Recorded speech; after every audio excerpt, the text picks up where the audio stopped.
Okay, church, welcome back, welcome back.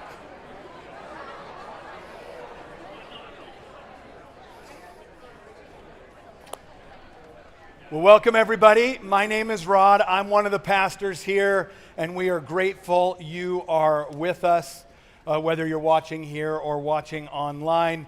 Welcome to our new series, In God We Trust. We'll see if you say it at the end. We're glad you're here. Maybe you're new and you've come here to see what I will say, or perhaps you're a regular attender and you're nervous for this new series. I'm glad you're engaging in this very important topic. The evangelical voter have found themselves in a very important role in America over the last 100 years. They have stood against liberalism, and they have also stood up against far right-wing policies, despite being the most least political group in America. But when the church stands up, we often hear, "Don't be political. The church shouldn't get involved." Well, throughout this series, we're going to look at all of this in light of our Bibles. And hopefully by the time we are done, you'll have a better understanding of what God is calling us to do in this political season. Well, let me lay out where we're going so you can just calm down and relax and listen. This week, we are looking at the foundation of politics in our Bible.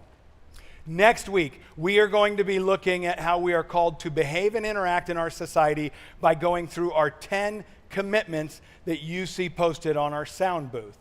And then week 3, we will tackle what does all this mean in light of current political climate, dealing with politicians and issues. We have a few ways for you to interact. When you each came in, you got a coin. If you didn't, you can get one at the end of service. And so here's my hope, that you would carry this coin with you for the next 2 or 3 weeks. It's like a fidget spinner. Think of it that way. You can play with it, put it in your pocket, put it on your desk. You'll see it has our logo on it on the back. It says, "Pray for our church, our community, and our country." We want to be a church that is praying through this time. We're going to talk a lot about that next week. And then on the edge, it actually has this verse on it, 1 Timothy. I urge you, first of all, to pray for all people, asking God to help them, intercede on their behalf, and give thanks for them. Pray this way for kings and all who are in authority, so that we can live peaceful and quiet lives marked by godliness and dignity. My prayer is you have this coin on you, you think about it, that we are a praying church. The next thing, we have 10 commitments. These papers are sitting back there. This is what we're preaching through next week. If you're interested, once again, on your way out, feel free to grab one of these. They're not the 10 commandments, but they're Mosaic's 10 commitments for our political season. Also, we created yard signs. Maybe you don't like all the yard signs in your neighborhood and you want something that's less divisive. You're free to grab one of these. We would ask one per family, and then if we have extras next week, you can have them. I got 200 of these, so put them in your yard. Maybe you'll have some really good conversations with your neighbors.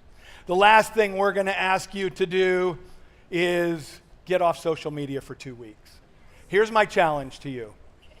So often, now if you have to be on there for work, I get that, but so often we just live our lives on social media, and here's my guess, I could be wrong, I don't think it's doing you any favors.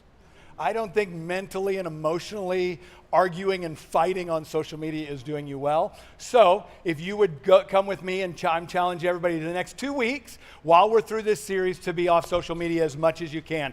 Also, here's the thing about news. I know everybody wants to stay informed, but if you're sitting in front of your TV and you're streaming news 24/7, get down to an hour.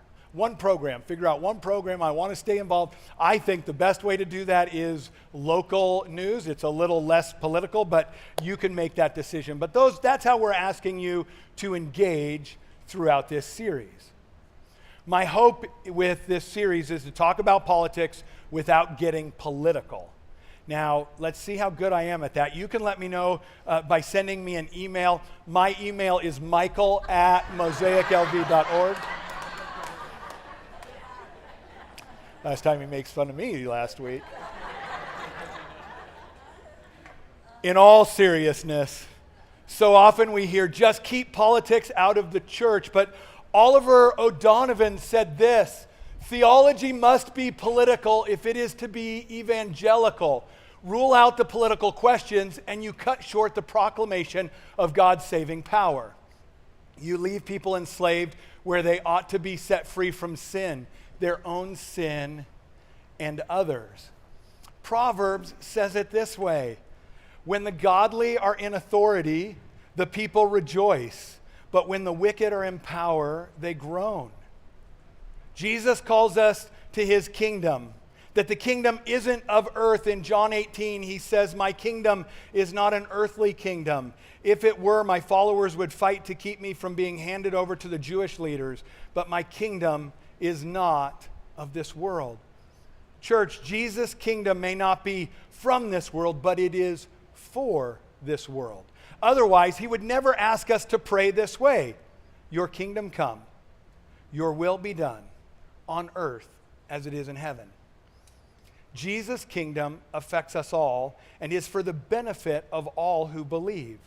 This means, as followers of Jesus and citizens of his kingdom, we must be involved in the governing process. Why else would he be praying for here as it is in heaven? We need to be involved in politics and honest conversations if we want to be like our beloved Christian hymn, O Holy Night, when it says, and in his name all oppression shall cease. This means we root out oppression in all forms, whether we see it in our beloved party or the party of the opposition. I recognize that there is a tension in politics. Somebody said it this way: politics is like fire. Get too close, get burned. Stay too far away and you freeze. Right? There is this tension that I think we all feel of how much do we engage. The Bible is a political book. I know you're like, Rod, isn't the Bible just a book about God? Well, let me define politics. Politics is the action associated with governing a country or area. The Bible is a story of people trying to govern themselves, always seeming to devolve into sin, and then God stepping in to save his people and deal with kings and rulers. What is Joseph if it isn't a political tale of Egypt? God called Elijah to go and speak to a king and tell him to change his politics. God uses Esther to change the policies and politics of King Xerxes. He used Daniel as a powerful politician of the day. The following prophets in the Old Testament spoke to try and change the king's policies: Isaiah, Jeremiah, Nahum, Habakkuk, Zephaniah. Jonah went to a city to change the whole local government. In the New Testament, John the Baptist spoke to Herod about the way he was governing. Paul spoke to the Roman ruler Felix. I know you're like, okay, Rod, but didn't Jesus come to change all of this? Well, Jesus gives us this commission in Matthew 28. Jesus came and told his disciples, I have been given all authority in heaven and on earth. Therefore, go and make disciples of all the nations, baptizing them in the name of the Father and the Son and the Holy Spirit. Teach these new disciples to obey all the commands I have given you, and be sure of this: I am with you always, even to the ends of the age. We can say Jesus is calling us to personal evangelism. It's about personal transformation and not political change. Well, church, I would challenge how you think about the gospel. If we think that it's only personal change, your gospel is too small. And here's what I mean. Maybe you're new this morning. We talk about the gospel a lot. The gospel literally means good news. So what is the good news? The good news is that Jesus has set us free, that he went to the cross and died for you and me, that Jesus is the most inclusive religious leader of all time. He says this: no matter where you've been, no matter what you've done, no matter what family you're from, no matter where you were born, believing in me will set you free and you will be with me forever. But it doesn't stop there. The gospel starts with us and extends to the world. The good news is for us and for the world. Church, if we change, our families change, our schools change, our businesses change, and even our government changes. I believe we're called to share the good news in everything we do. Now, I'm not saying everybody should be involved in politics, but everyone should carry the good news wherever they go. God may be calling someone in this room to full-time politics. Maybe he's calling others to participate in the political process in smaller ways at local levels. Maybe he's calling you to teach at Mosaic Kids or share your music ability and gifts with us here. Wherever Jesus is calling you, go and take the good news with you. Jesus calls us to engage in our community and our society. In a democratic society, this means on a basic level, we want to engage by voting, which leads to the question, well, Rod, how do I vote? Maybe you brought your ballot here today and you want me to tell you how to vote. Well, guess what? I'm not going to tell you how to vote during this series, but I will try and help you know how to discern your vote with a biblical worldview. And at times it may feel like I'm endorsing one platform and then the other, but I'm committed to just sharing with you what God cares about and what is biblical.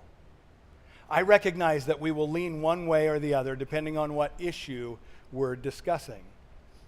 My hope is you love some things and you struggle with things throughout this whole message.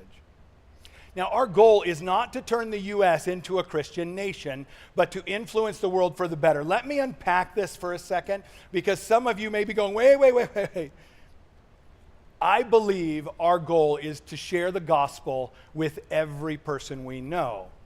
But there is this movement that is called Christian nationalism that is not healthy. And what that means is they are making converts, not disciples. Church, our goal is to make disciples, not converts, and that's important.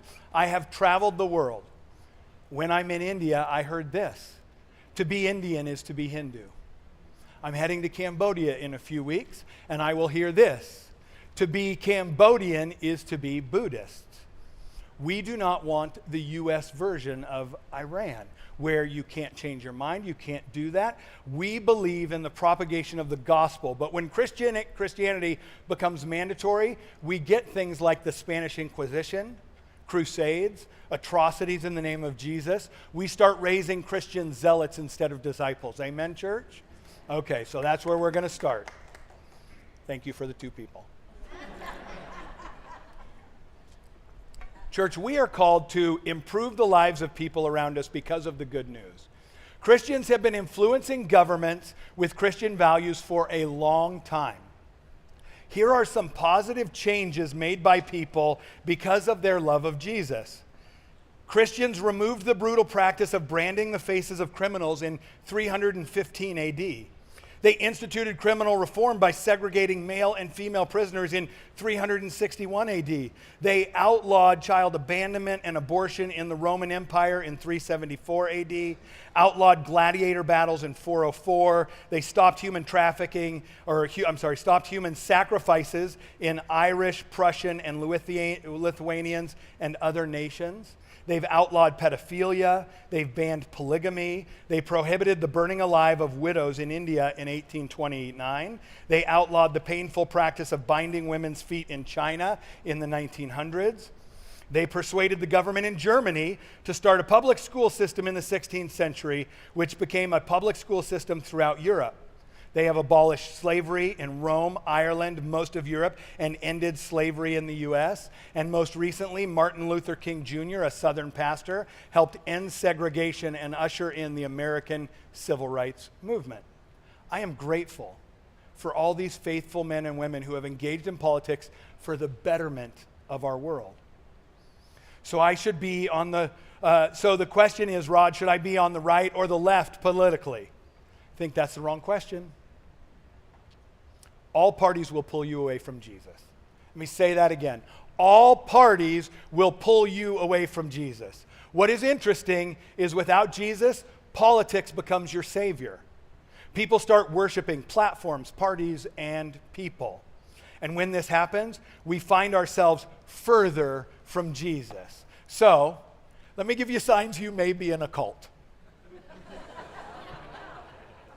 starting swinging. Number one, an unwavering devotion to a particular cause or leader. This can happen when we become single issue voters, when we only vote for one party or one leader, when we see them above all else. Two, a tendency to isolate members from outside influences, when we only listen to one side of the argument. A common narrative that often positions the group against an external threat. It's us against the world. You vote with us or you end democracy. We have to save the nation. The U.S. is going to be done if we don't get this vote right. It's us against the world. And number four, there's no room for questions. When we can't question or point out faults for fear the other side will win. Okay, so our leaders are broken.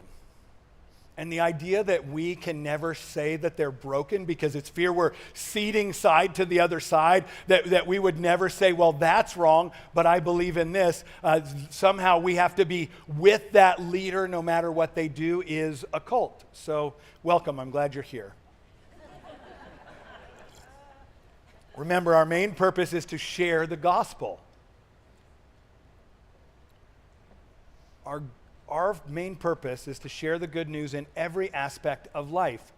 Church, like the coin you have in your hand, it is not an allegiance to the elephant or the donkey, right? Everyone sooner or later bows to the Lamb. That is the point.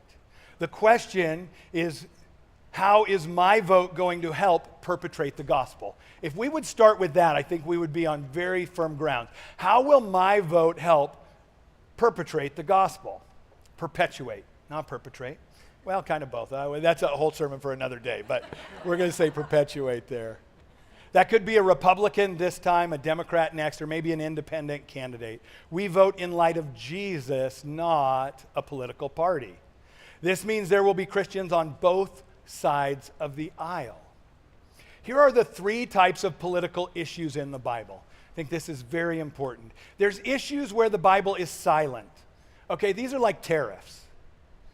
I don't think God cares much how we deal with tariffs. There's pros and cons, but it's not something the Bible speaks into. You are free to decide how your conscience tells you. Two, there's issues that the Bible is clearly against. These are issues the Bible clearly forbids. Something like abortion, where the Bible clearly calls us to be for the sanctity of life. And then there's issues that the Bible supports. These are issues like helping the poor, caring for orphans and widows, protecting children. And the difference in parties is how we get to the solution. I need you to hear this. This is where most of our political arguments come from. We're not actually having political arguments. We're having a policy debate, right? I believe that we want the same things.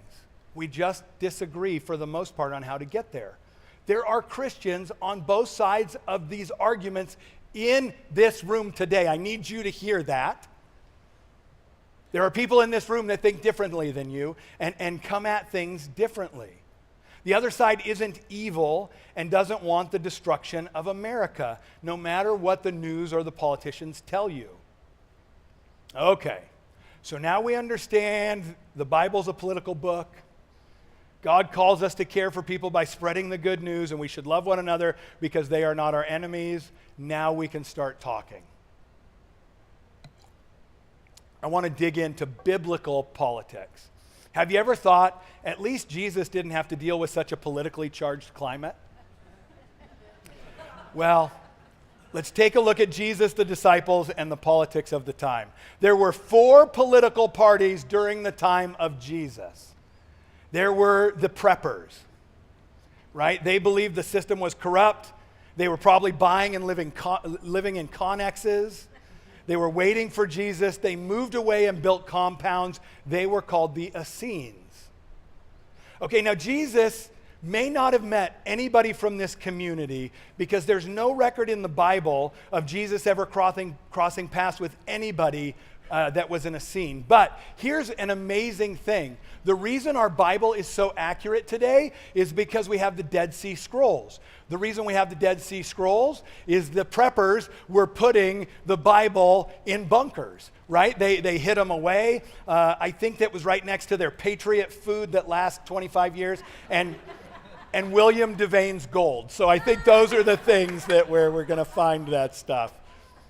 Then we have the blue-collar, middle-class people. Hated paying taxes, but did it anyway. They had a disdain for the government, but as long as they didn't get in the way of their rights, they put up with Rome. They probably had a "Don't Tread on Me" sign in their front yard. They are the Pharisees.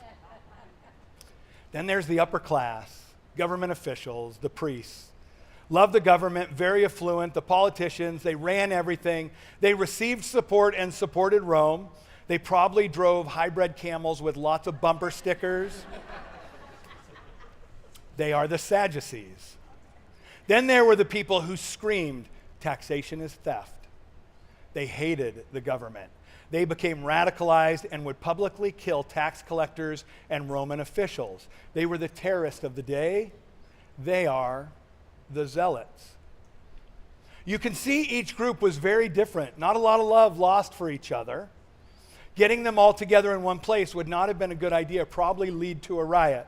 Then along comes Jesus, and he calls people to follow him. People like Peter, a middle-class fisherman. Peter would have been comfortable around the Pharisees. Then he calls Matthew, a tax collector. Tax collectors were spoken of like sinners and prostitutes, drunkards and defiled ones, the people the Jew viewed as evil and unclean. He would have been wealthy, received support, and probably supported Roman occupation. He was probably more comfortable with the Sadducees. Then we pull in Simon the Zealot. His hatred would have run deep. Matthew would have been somebody he would have killed. Yet now they're all on the same team. I'm sure they had arguments and disagreements, or like Diane and I like to call it, intense fellowship, right? I'm sure that's what was going on. Church, let's take a lesson from the disciples. Their disagreements were secondary to their love, devotion, and following Jesus. Let me say that again. Their disagreements were secondary to their love, devotion, and following Jesus. This is us. We disagree with one another. We struggle to not let our feelings get hurt. When we talk about politics, we struggle to love one another, yet we will follow Jesus. As we look at our life and our relationships, may our love, devotion, and following Jesus be primary and our disagreements be secondary. I want to talk about something that may help us with this with our time left. It's the difference between leaning and bowing. The first thing we need to establish is that we are worshipers at heart. You and I were made to worship. And I don't know how many of you have been following Russell Brand. He's a new Christian. He was an actor and a comedian and a deep thinker. I love his quote. He said this: "We don't decide whether or not we worship. We decide who we worship." Left to our own devices, we find all kinds of things to worship, from constellations to crystals to our own abilities, our jobs, our money, even our kids. What's interesting in the current political season is we can find ourselves worshiping a political party or even the current political candidate. I want you to think of it this way. You and I, we are idol factories. We are so good at making idols of everything. Right? We create idols when none are necessary. It's why God gave Israel the first command: "You must not have any other gods but me." Jesus reiterates it in Matthew 22. "You must love the Lord your God with all your heart, all your soul, all your mind." This is the first and greatest commandment. A second is equally important: love your neighbor as yourself. The entire law and all the demands of the prophet are based on these two commandments.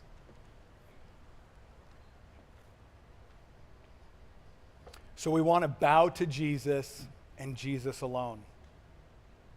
We recognize that we have a lot of leanings in our lives, political leanings, sports teams, music, etc. But once again, we bow to Jesus and Jesus alone. So here are 4 ways that we start to bow to other things than Jesus. We start to bow when we create the sacred secular divide. Let me explain this. Secular, things that we view as non-spiritual, things like work, school, friends, politics. And then sacred, right? These are religious things like church, right? Maybe you think, oh, well, I go to church to meet with Jesus. Think of it this way. We put Jesus in a box, right? But Jesus deals with church time. So the 45 minutes I'm here deal with Jesus, and then I leave him there and I go deal with everything else. And when we do that, we start to create idols. We start to bow to things. We compartmentalize them in our mind. We put God in a box. But here's how Paul describes Jesus. Christ is the visible image of the invisible God. He existed before anything was created and is supreme over all creation. For through him, God created everything in the heavenly realms and on earth. He made the things we can see and the things we can't see, such as thrones, kingdoms, rulers, and authorities in the unseen world. Everything was created through him and for him. He existed before anything else, and he holds all creation together. Doesn't seem like a God in a box. Just the term Jesus is Lord removes him from the sacred box. Do you know that Jesus is Lord is a political statement? They used to say Caesar is Lord. It means the one in charge, the king. It'd be like me walking around today saying, Jesus is the only president that I will follow. Sounds pretty political. Here's another one that we think is just sacred. Just have faith. That's for church stuff. Certainly, this is just a religious statement. It's only for Sunday use. Not so fast. We're called to have faith in all things. Faith means to trust, right? We're called to trust him with everything. This really came home to me many, many years ago. Oh, believe it or not, I'm coming up on, okay, so I used to smoke cigarettes. And so here's my public service for you.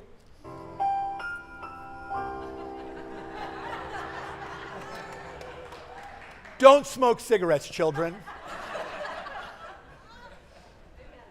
Okay, we're going to start with that. I smoked. I loved to smoke. There was something about it. It was so hard for me to quit. Yeah, that's hard to believe. October 15th, coming up in a couple days, 2005, I quit smoking, so that was good, but absolutely. But Diane used to do this weird thing. She would come home and say, we're going to quit cigarettes today, which means she could put them down and walk away, and I would climb up the walls and freak out and gnaw on sticks and just, I quit drinking, and smoking was way harder for me to quit. And I remember the last time I had tried to quit, I had done a lot of, I had tried hypnosis, I tried patches, I tried everything under the sun. And I had quit smoking, I was changing careers to be in ministry, and I heard quietly one day in my prayer life, is your God of nicotine stronger than Jesus? And from that day, what I decided, and this is just for me, that I didn't want anybody to look at anything in my life and say, that seems to be stronger than your God. And so when I did that, and I started trusting God in the pain and anguish of the withdrawals and the having to deal with my own issues and you know, the avoidance when I would go outside to have a cigarette, it was an escape, and all the emotional baggage that came along with it, I just never wanted anybody to go, see, that God is stronger than Jesus. And so when we remove the sacred, secular divide, we start to bow to Jesus. We let Jesus reign over all things. Okay, we start to bow when we sit on the throne. There's a tipping point between leaning and bowing, right? This is such a fine tipping point. God is sovereign, like we read above. God is over all things. Then why do we act and worry like it's up to us? We have really worked hard to figure this out here at Mosaic Church. If we believe in Holy Spirit-empowered ministry, then we will trust. We will not get burned out. We won't work ourselves to the point of sacrificing our families, our health, and our lives. We will do what we can do and let God do what he does. What about in your personal lives? I've met so many people who panic, worry, and stress. We end up doing what we're supposed to do, and then we try and make God deliver the results we want. Does that sound familiar? Oh, just me. Okay. Yeah, I'm sure that's true. I have a little piece of paper on my desk. I was looking at it this morning. Janice, part of our staff, devotionals, every once in a while has us write down all of our top worries. And then she puts it away and gives us back to us. And this must have been in February. About that time, I had 4 major worries. I'm not telling you them. They're my worries. And none of them are in play anymore. God has taken care of all of them. And I look back and go, I stayed up late at night. I was so worried and panicked and stressed that it was all up to me. Now, the Bible is full of both kinds of stories. People who trust in their own ways and others that trust in God. Proverbs 3:5-6 says this, trust in the Lord with all your heart. Do not depend on your own understanding. Seek his will in all you do, and he will show you which path to take. At some point, we have to trust God, but it can be difficult. How come I say lean on my own understanding, God's ways are not my ways, and then freak out if things don't work out the way I want them to? We hear a lot of this rhetoric around elections. Because fear, I want you to hear this, church, this is important. Fear causes people to vote and give money, which helps people stay in power. Here's the secret the news isn't telling you. The day after the election, you're going to still have to go to work. Jesus will still be on the throne. We will still gather and worship together every Sunday, regardless of who wins. Where are you trying to sit on the throne? At work? You need this promotion, the employees won't listen, your boss is an idiot, you're trying to work all the angles. Your marriage? If my spouse would just do this or that, everything would be perfect, Rod. How about school? You need to get into this college, you need to make this team, you got to be the first chair at band, you're so stressed for the future. Let me give you a couple stories. These are just the way I've done it. I just hope to encourage you by these.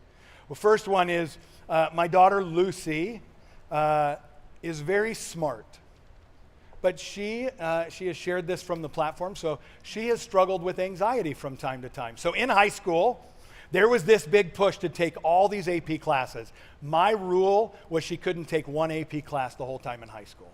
I said, no, you can't do it, because I knew she was smart enough she'd get in college, and what is she hurrying up to do? Work the rest of her life, right? And she graduated college and has a good job. And so for us, we decided that we were just going to relax and let God do what he does. Here's another story for you young parents in the room. We have a preschool called Mosaic Kids Academy, and a few years ago we had a board and we were trying to select curriculum. And it was really difficult because you had half of the people on this board that wanted kids to learn how to read before they went into kindergarten, right? There's this big push, and if we do this, we will get more parents signing it up, because that's the big push nowadays, is we have to let them read. And we had a elementary school teacher on the board, and she paused the board and she said, Rod, have you read the studies? And I said, nope, I don't even know what you're talking about. And she said, here's what people aren't telling you. Kids that come in and know how to read at kindergarten and kids that cannot read the alphabet, by 3rd grade, you cannot distinguish the difference. Parents, breathe. It's going to be okay. Your kids are going to be fine. They're going to teach them about Jesus. If they can read at an early age, great. If they can't, it's going to be okay. We have to trust God. Right? We have to step off the throne. It's time to step down from the throne, church. Here's something you can say every day. This is called the Serenity Prayer. God grant me the serenity to accept the things I cannot change, courage to change things I can, and wisdom to know difference. Here you go. You ready for this? Accept the things I cannot change. That's everything. You can't change anything. That's everything. That's people, places, things, everything. The courage to change the things I can. Well, Rod, you said it was everything. It's everything but one. You. You can change yourself. You can change the way you respond instead of react to people. You can change the way you love. You can change the way you worship. You can change yourself. You can't change everything else. And I pray that God gives you the wisdom to know the difference. That you don't, because we flip it, right? We don't think we can change ourselves. It's just the way I am, Rod. It's just, no, you're just being a jerk. That's not the way you are. It's just, you should change that about yourself. And then we change everything else. We're controlling our kids. We're controlling our news feeds. We're controlling the people on the internet, because if we tell them and yell at them enough, they will believe the way we believe. We just control everything. Time to step down off the throne, church. We start to bow when we restrict our diet. Proverbs 12:15. I almost don't want to read this because it's like me. Fools think their own way is right, but the wise listen to others. Our social media pages can become echo chambers. How often do we block or snooze people we don't agree with? I mean, you put up stupid memes that are untrue, but when they do it, that is such a road too far. Can't believe those people, right? Here's some signs that your diet is restricted. You become judgmental. You start to view it as an us versus them mentality. We believe that we are right and have all the solutions. And if you're here and you think you know everything and you're right, if people would just do what you want to do, let me refer you back to rule 1. Fools think their own way is right, but the wise listen to others. Church, this is me. I've had to learn how to listen because I can get tunnel vision.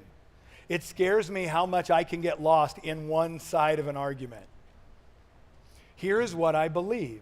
Most people want a good life. They want their kids to do well. Most Democrats and Republicans are not evil people. The representative from each party are lunatics. They're just loony, right? Most people don't want the destruction of America, no matter what your news tells you. I need you to hear this, church. I say it all the time. People are not the enemy. The enemy is the enemy. People are not the enemy. The enemy is the enemy. If it's our job to share the gospel, then why do we hate each other so much? How come we stay divided? How come we see others as the enemy? Well, that's a great strategy to keep us from sharing the gospel. Paul talks about it in 2 Corinthians, and I love this. I'm not going to read the whole thing, but in 2 Corinthians, he has this section on forgiveness, right? And maybe your Bible has it like mine. It says forgiveness of the offender, right? So he's talking about why don't we forgive more? We need to love each other. We need to forgive. And then he says we need to forgive in order that Satan may not outwit us. Satan outwits you by you not forgiving? And now look at this next line. I hope this next line just rings in your ears all week as you hold the coin. For we are not unaware of his schemes. He's not tricky. We can figure it out, church. We're fine, right? Think of it this way. We know what he's trying to do, so let's not let him do it. And then we start to bow when we see things in black and white. This is where we reduce things to very simplistic ideas. So many things in politics are nuanced, right? We see things as black and white, and we speak in black and white, like school choice and health care, right? That those things are so simple, just my party knows how to fix it. Those things are so nuanced. They're so complicated. But where I see this more than anything is when people say this, and I've heard this more this political season than any other time in my life. I can't believe anyone would vote for them. And I hear it on both sides. I can't believe anybody would vote for him. I can't believe anybody would vote for her, right? Listen, church, this race is split down the middle. And if that shocks you, you're probably living on a restricted diet. If you don't even understand how somebody could not see from the other side, I think you're looking at things way too simply. There are a lot of issues and reasons for people not to like the other side. But when we reduce it to a binary choice, we start to hate one side, see them as not smart, not caring. In other words, we judge them and we worship our brilliance. We worship our party, we worship our candidate. So let's remember today to understand our leanings, but to make sure we are bowing to Jesus. That we're loving one another, that we're sharing the gospel. Let's not let the enemy have a foothold. And hopefully we will be a church that can navigate the political season with grace